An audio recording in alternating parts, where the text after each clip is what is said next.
rev up your engines.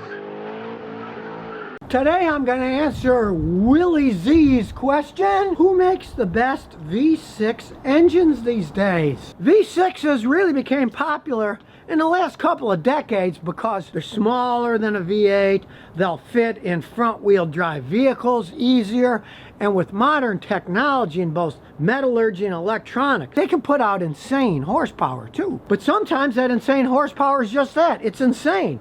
You really don't even need 450 horsepower to be driving around in, let's face it. So today I'm talking about what the best V6 engine is. I'm not just talking about pure power. I'm talking about what is the best engine in terms of reliability, smoothness, power too, but combination of them. How long is it going to last? How smooth it is? And does it have really good acceleration? And of course, I'm not going to be talking about exotic V6 engines either.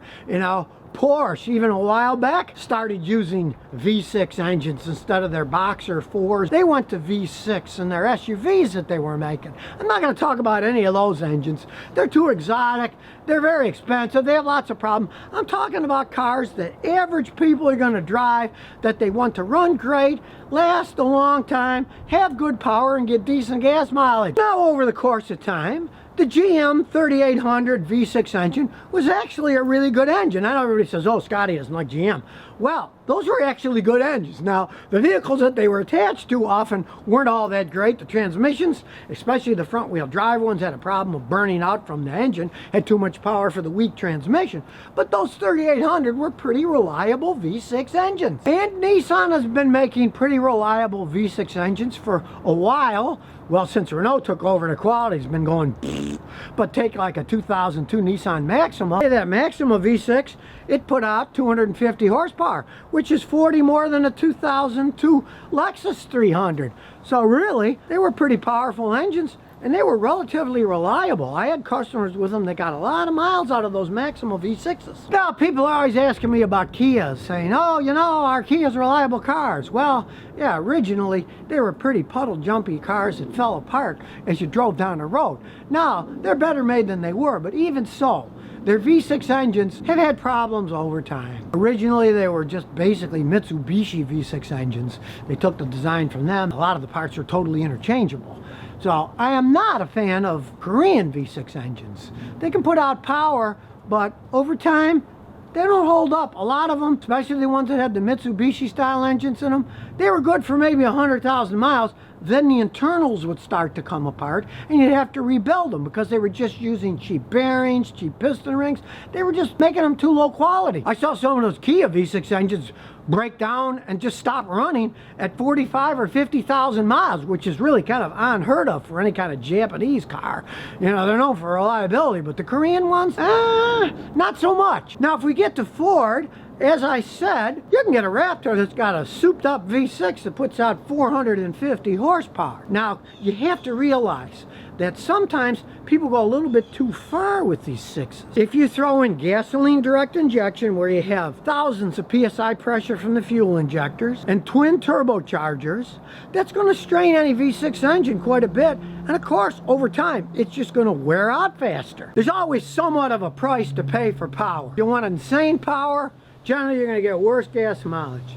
The engine's strained. It's going to wear out faster. That's just the way it is. And I know people get caught up in these horsepower wars of the more horsepower, the better. But this video is about reliability, smoothness, power, and decent gas mileage. So, my choice for who makes the best V6 engine in the world is the Lexus Toyota V6 engines. Okay, this Lexus V6, it's 17 years old.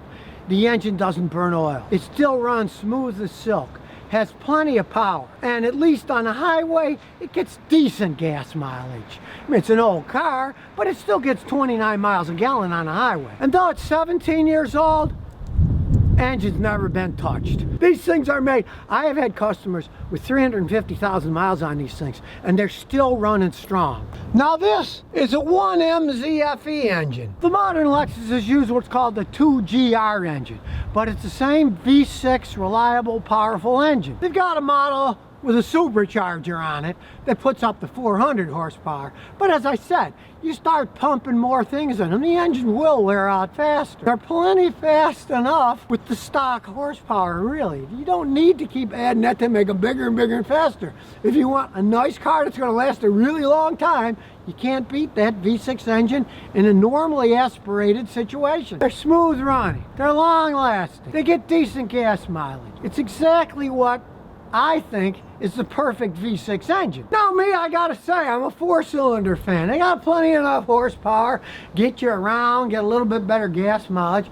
But if you want a more luxurious car that's gonna have a bit more power, run a lot smoother, and still not break down, you can't beat the Toyota Lexus V6 engine. Now realize that the Lexuses are presently made mainly in Japan. You got a crossover that's made in Cambridge, Ontario.